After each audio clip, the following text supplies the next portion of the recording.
Good evening everyone, welcome back to another video. Today I'm bringing you yet another install video. The kind folks over at AutoVox have sent me out a wireless Bluetooth reversing camera. I'm going to be installing it on the Fiesta today.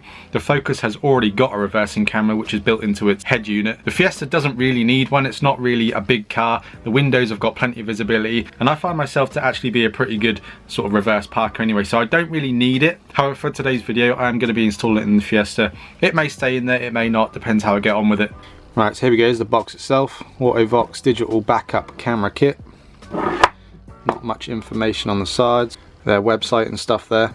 On this side it says IP68 waterproof, so I assume that's the camera. 110 degrees wide angle lens, which is good. 4.3 inch color display. 0.1 lux night vision and 2.4 gigahertz wireless transmission.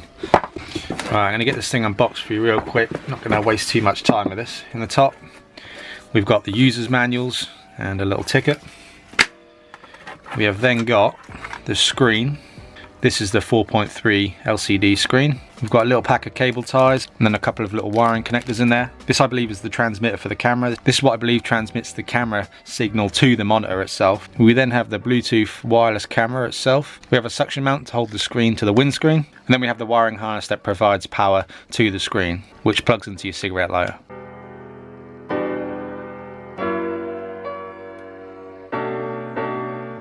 So I'm going to talk you through how to install it on your car. It's pretty easy, pretty simple. The instructions in the manual are actually really helpful. So if you've got any queries or anything like that, and you're going to get this kit, the manual talks you through the whole thing and you should be able to fit this absolutely no problems. Right, so we're starting out nice and easy. I've got the screen mounted on the windscreen, as you can see. You don't need me to show you how to do that. I've then connected the wires to the one that goes in the cigarette lighter. It's also got USB on it, I just noticed that. So if you've got this plugged in, you can still charge your phone or something. That's quite a handy little piece of kit.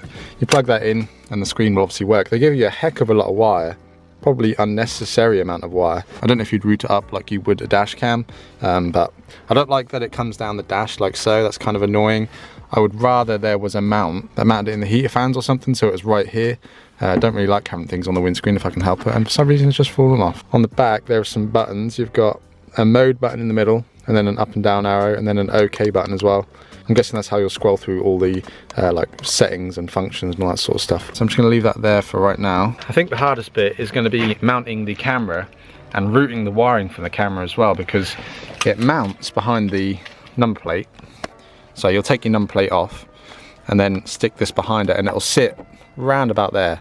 I don't really like it being there. It looks a bit weird, but obviously once it's behind the number plate it should be alright. Hope that's not going to impede on my number plate and get me in trouble.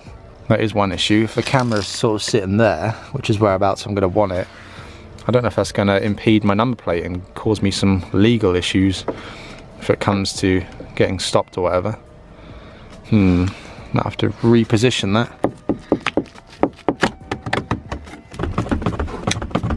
Goodness me, this is on there.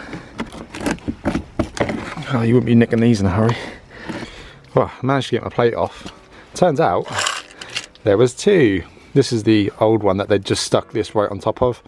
You can see why they put a new one on. It's all peeling away. Not horrible. I'll keep the hold of that one. They had mounted it too high, so I think I could probably get away with mounting it about there.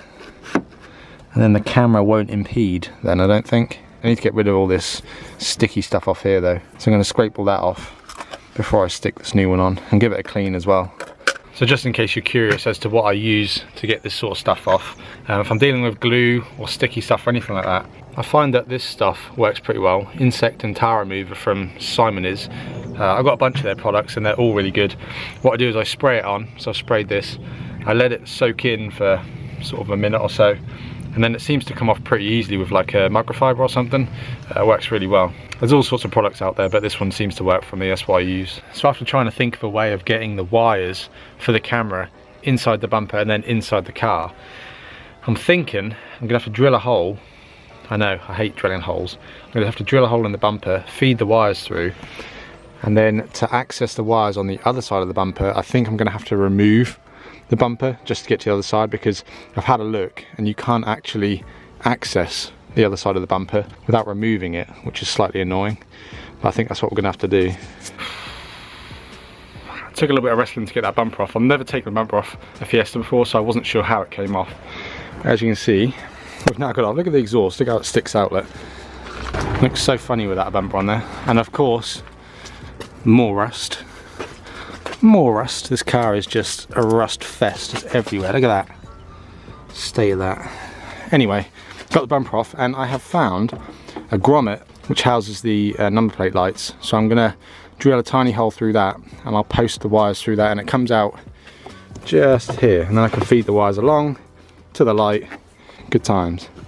Right, so I've got the camera mounted pretty much exactly where it's going to be. It's stuck down, it's on there. Now I'm trying to figure out how to get the wire behind the bumper, and I was looking at going through the light here, but I think the best thing to do is just to drill a new hole right next to the camera just here and just post it through. I can always pick up a new bumper. These bumpers are so readily available.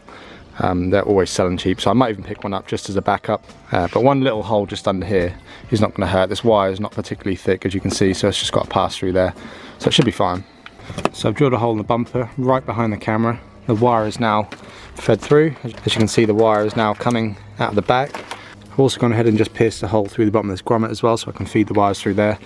They will then come out just under here somewhere. So I'm just going to fit the bumper back on now, refit all my lights and stuff, and then we can get to the wiring side of this.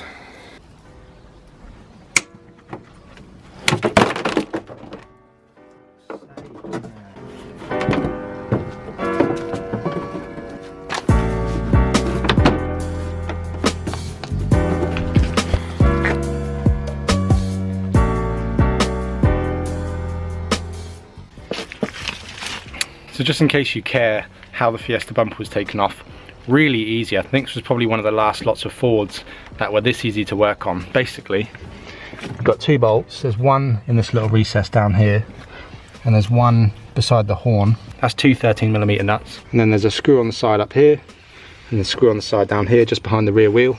That's obviously the same on both sides as well. Bumper just falls off, nice and easy. Okay, so we've got our wire coming through our grommet into the boot. Come on, focus. So on this car, we've only got one reverse light, which is this one here. It's on the left-hand side, so the passenger side. This side doesn't have one. Some cars have two, some cars have one, so obviously you're going to need to wire it to the side, which does have a reverse light. So I'm going to be wiring mine into this side. I need to figure out which wiring is what on the back of this light. Longest wing nut in history. Don't know how well you can see this, but on the wiring harness, can you see there's a orange and purple, this one on the end. That is the power to the reverse light. And then you've got black next to it, which is the earth, I think, for all the lights. You can see through there, this piece of metal, this second one in, goes round, and that's the earth to that. And then it goes round, and then it earths to all the other bulbs as well. So the black is the earth. This one on the end is our power, so we need to plumb into both of those. We're going to get our power from the reverse light, and then we're going to ground it into the black wire. So they provide you with these little connectors. And as you can see, you've got two holes for two separate wires, and you've got a piece of metal on top. And essentially what this is, it's like a guillotine. You put both the wires you want to connect to each other through these holes. You fold this over, push that down. That pushes that metal bit down through the wires, and as it cuts through to the metal in the wires, it obviously connects them because this is one piece of metal. That's probably the best way I can explain how this works. Okay, so this is how it should look. The wire that says GND, which stands for ground, is a black wire that comes on the loom with the kit. As you can see, I've clamped onto the black wire of the car's loom, stuck that one through, clipped it down, and they should now be connected. Got to do the same for the power, and we should be able to hook this thing up and test it out. Right, there you have it. There's our power, there's our ground. Just going to refit all this light back in here. I've also gone ahead and connected it to the camera. This just plugs straight into there, nice and easy. I'm just going to tuck that behind there as well. I'm not going to finalise anything yet until I've tested it, so we'll leave that like that for right now. So that is our camera now installed, as you can see. I won't put the number plate back on yet either because, as I said, I want to quickly test it, make sure everything works. Right, we're back in the car now. I've got my engine running, so if it's a little bit noisy, I apologise, but I don't want my battery to go dead. I'm currently at the minute trying to pair it. Got it on. I pressed the menu button in case you want to know, and then pressed the OK button because it said pair on the screen, and it's trying to do something. I've got it in reverse as well. I don't know if I'm supposed to have it in reverse yet. Oh, just gone off as I took it out of reverse. Let's put it back in reverse. If I press menu, there you go. So that's the menu. We've got pair, B, brightness control. Oh, what's it doing? Keeps turning off for some reason. I assume I'm supposed to have it in reverse because you'd think otherwise it hasn't got any power going to it. This is providing that all my wiring is right as well, by the way, which I'm not 100% sure. Just keeps turning off. What's going on here? Right, let me look at the instructions. Alright, I've got the num plate back on. You can see the camera is quite big. It's quite a good size, and it does, I'm a little bit concerned, it does impede my number 2 a little bit. You can tell it's number 2, but it does impede it a little bit, which I'm a little bit worried about. I probably should have done it right there, but didn't realise it was going to impede it at the time. I could always move it if it was an issue, but alright, we've sussed it out. The only thing that was stopping it from working is, you know, those little red clips that connect the wiring together. The power one just needed to be squeezed down a little bit more, so I just used a pair of pliers, squeezed on it a little bit more, and then it started to work. So let me show you how it functions. Plug it in here, and see we turn on. I'm just going to put the keys on the on position, and we've got in neutral right now, and as you can see, nothing on the screen. And if I put it in reverse, ta-da! Right, I'm going to go somewhere and test this out. Right, I'm just going to go to a car park quickly and see how this works when it comes to actually parking. Right, so we've got a little parallel park right here. As you can see, I've got 2 cars, and then I've got a space. I know it's a massive space, but I just tested out this thing. So if we wanted to park in there, in reverse, as you can see, comes on the screen. Oh my god, that needs resetting. Look at that. It's pointing at the sky. That's not good. Maybe it needs to be moved down a little bit because it's pointing up. So I moved the camera down a bit, I pivoted it down, and as you can see, it's a little bit better now. It's not perfect, to be fair, this car, where it's mounted, is really low to the ground. It's obviously going to be different for every car, so you'll have to adjust it and like fine tune it and get it right, but that don't look too bad, and the picture is not the worst thing in the world. It's not amazing, but it's not that bad. I gotta admit, this suction cup that this is mounted to is terrible. It's fallen off about 5 times so far, and I've only had it on there for about 10 minutes. So that's not good. Oh, that's not good either. Car won't start. Brilliant.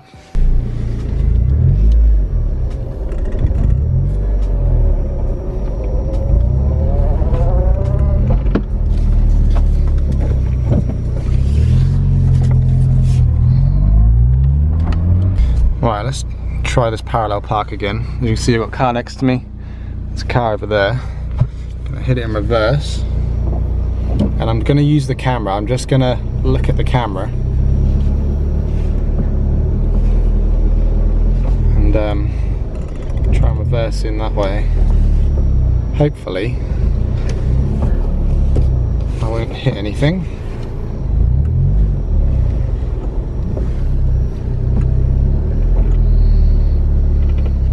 That wasn't bad. I'm fairly close to that car. I guess that the red means that you're too close, yellow is like you're getting really close, and green is you've still got space, I assume. It's not actually too far off being like really accurate, because you've got to bear in mind that you are relying on this to not hit things. You know, you don't want to hit other cars, you don't want to hit walls or curbs or posts. So it is useful to have, I'll be honest. I'm quite old-fashioned and quite traditional, where I just like looking out the windows. I don't like trusting technology for this type of thing. But it would be useful if you've got a bigger car, if you've got hard to see out of windows, stuff like that. I can see why one of these things will come in useful. Alright, we're just going to try a quick parking bay. You can see we've got a couple of bays there. I'm going to use the camera again, try not to look outside too much, and I'm just going to try and use the camera to maneuver myself into a bay. As you can see, the image is a little bit juddery.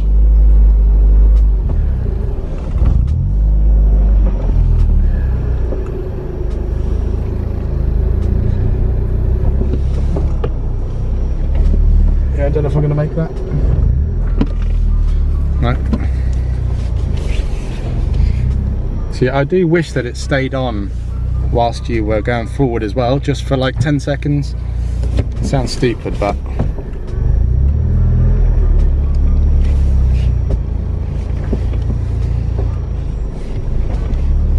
so we're getting closer to the bush,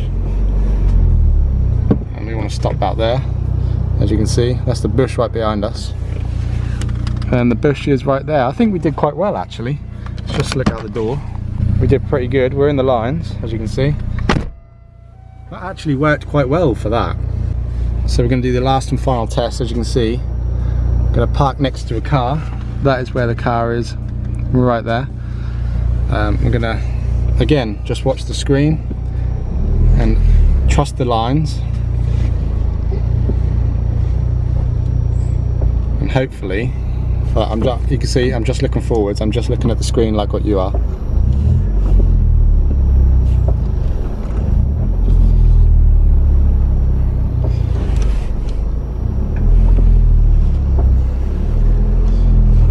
Good, we look good. Okay, the bush is right there. How did we do? There's the car next to us. There's the line. I think we're in the line the other side. We are. Okay, I think we did. I think this is doing well. This is doing good. I'm actually quite impressed. So there we go, that's a quick little install / review of the AutoVox wireless reverse camera. Hope you guys enjoyed this video. I know I do a lot of these product reviews, but companies reach out to me. I thought it would be cool to do. So let me just talk a little bit about what I think of this thing and give you just sort of my final thoughts on it. Is it any good? It's okay. Out of 5 stars, I'd give it about 2.5. It seems like an entry-level reverse camera. The quality is okay. That's one of my nitpicks. Is the technology we have nowadays. You would think that they would use a camera that is like HD, like crystal clear. However, it's still a bit grainy. Looks like something you recorded on a phone sort of 15 years ago. So it's okay. It's usable. Did it function as it should? Yes. When I did reverse parking in the bay especially, it did actually work, and I followed the lines on the screen and it led me into the bay, and I didn't hit anything, I didn't crash into anyone's car, and most importantly I didn't crash my Fiesta, which is always good. Now the price point, I think that these retail for about £90, which to me is too much. However, I believe that this is going to be in the Black Friday deals on Amazon. I think I've also got a discount code for you, so if I do, it's in the description down below. And there's not really a lot else to say about it. Is it worth the money at £90? No. The fact that it's wireless is very handy. It means you haven't got to run wires all the way through your car, but that does have some downsides. I noticed a couple of times that the footage was a little bit jittery because of the wireless connection. It was sort of skipping a little bit sometimes, which is a downside to not having any wires. It was fairly easy to install. Any DIY can do it themselves, and that's about all I've got to say. I hope you guys enjoyed this video. If you did, make sure you give it a thumbs up.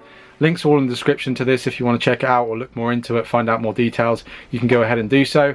I'll see you guys in the next one.